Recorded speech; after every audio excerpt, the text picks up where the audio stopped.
Salut à tous, on se retrouve pour une nouvelle présentation. Aujourd'hui, on est sur Tom.app.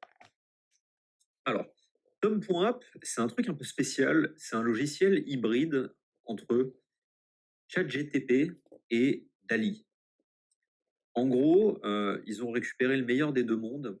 Ils ont pris d'un côté la capacité d'écriture et de rédaction de ChatGPT, et ils l'ont combiné avec, on va dire, la capacité de design de DALL-E, DALL-E, D-A-L-L-E, le truc où on peut créer un petit peu tout là en mode intelligence artificielle, où tout le monde s'amuse à faire des personnages CryptoPunk avec des épées de 3 mètres.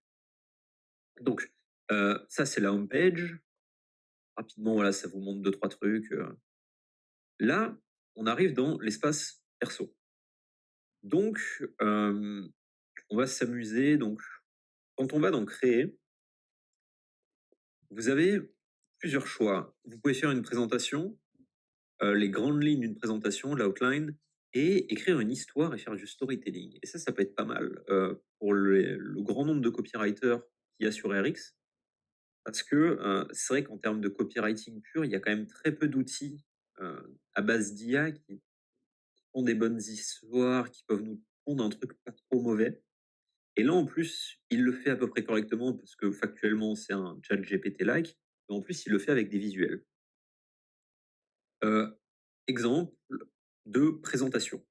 Là, je lui ai demandé de me parler de la politique monétaire de Jay Powell, donc le mec qui est à la tête de la Réserve fédérale américaine depuis 2018.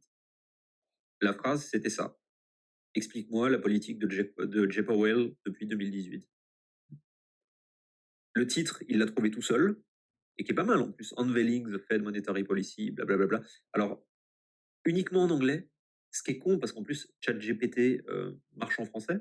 Dali non, mais ChatGPT, tu lui poses une question en français, il comprend. Mais là, vraiment, c'est un coup de DeepL, un coup de reverso, ou même un coup de traduction sur ChatGPT, et vous avez votre contenu, quoi. Là, il nous a fait donc petit summary, ok. Et là, en fait, c'est là que ça devient marrant. Il nous fait deux sections. Une qui est de l'écriture et de la rédaction, l'autre qui est une image générée par DALL-E. Et c'est vrai que là, l'image, alors c'est un peu what the fuck quand on zoome, hein, on dirait des chaises avec des robots dessus, machin. Lui, c'est une coupe de cheveux qu'on n'a pas vue depuis Woodstock en mode futuriste, c'est un peu flippant. Mais le truc est vraiment pas mal, quoi. La même principe. Voilà, là, il voulait parler du balance sheet de la Fed. Mais là, en fait, on peut regarder d'ailleurs juste ici. Là, on a l'option quand on clique sur l'image de Dali. L'IA en fait lui a décrit un grand spreadsheet avec des colonnes de chiffres, avec marqué assets et liabilities, dans différentes variances de gris, de vert et de rouge, qui indiquent les positifs et les négatifs, blablabla. Certains sont surlignés en violet, en rouge et en jaune. Enfin, c'est un peu un bordel, mais l'idée est présente. Donc, je vous montre, voilà, pareil, interest rate, il a voulu dessiner un graphe un peu étrange. Quantitative easing, bah, voilà, une grosse pile de pognon, ça résume assez bien le principe. Tac. Alors là, c'est moi qui ai modifié un truc, mais de base, on avait la belle carte du monde, qui était assez bien faite quand même. Et la conclusion, avec une horloge, et là, la description de cette horloge est fabuleuse. Une grande horloge, blabla, qui symbolise en fait le temps qui passe et le changement de politique de la Réserve fédérale. Ah putain. Donc, ok. Maintenant, on a ça. Ça l'a rédigé en 20 secondes. Maintenant, bien sûr, on peut modifier ça. Alors, premièrement, de base, il fait que 8 slides. Que ce soit en storytelling ou en présentation, il fait 8 slides. Vous pouvez en rajouter partout, vous pouvez les changer. Vous pouvez modifier ça, faire des templates. Tiens, clic. Allez, ouais. avec différents templates, et cetera. Vous pouvez bien sûr changer le texte. Là d'ailleurs, c'est moi qui l'ai fait parce que de base, c'était pas sous forme de liste, c'était juste comme ça. J'ai juste mis sous forme de liste. Surligner, mettre en gras, machin, changer, la taille de la police, l'écriture, tout ça, tout ça. Vous pouvez aussi lui demander de réécrire des trucs.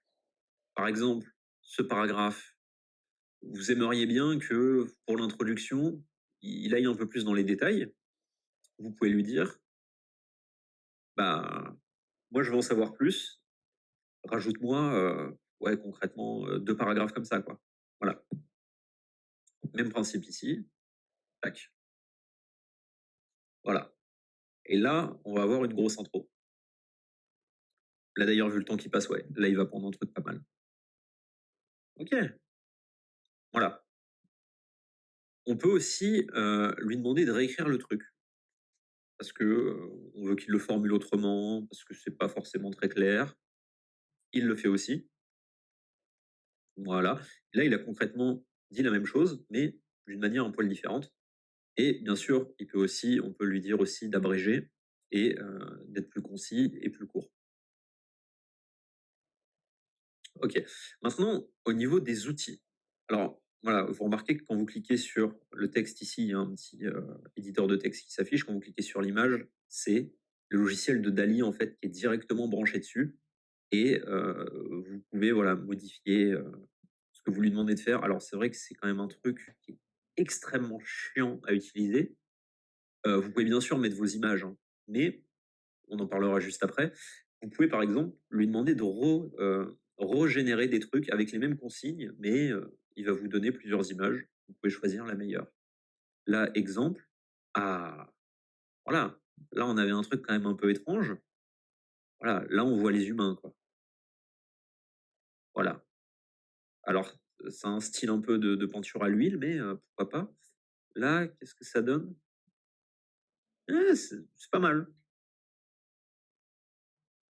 C'est pas mal. C'est quoi, les mecs boivent tous ouais, du coca? OK. Donc, voilà.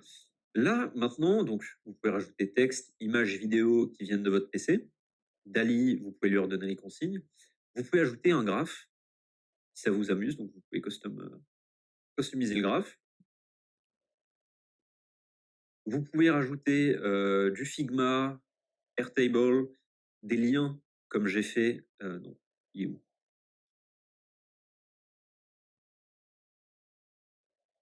Il est où? Il est là.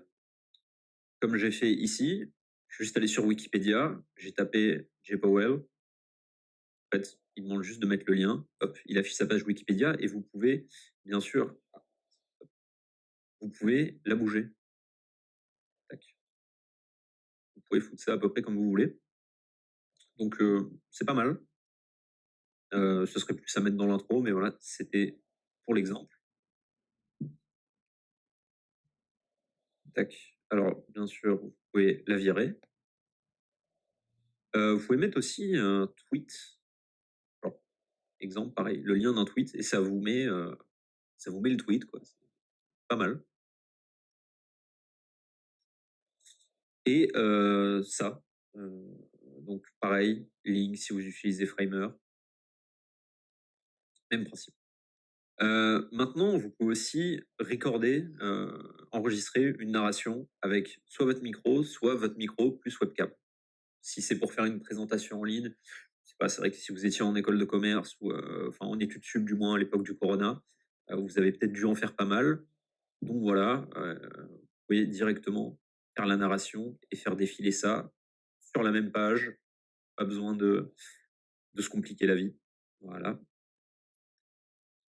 Vous pouvez aussi changer les palettes de couleurs. Alors là, c'est vrai que par défaut, il m'a fait un truc, fond noir, écriture blanche et des images, bon, pas vraiment de code couleur pour les images, mais vous pouvez changer le truc, vous pouvez lui demander, voilà, ça ou couleur café, ouais, un peu de bleu, plus bleu, ouais, voilà. Bien sûr, vous pouvez changer tous les types, voilà, de caractères. Tac, paragraphe, ouais, c'est les paragraphes, voilà. tac, tac. Et sauvegarder le thème, si vous le voulez. Maintenant, deuxième exemple pour cette fois-ci une histoire et du storytelling. Alors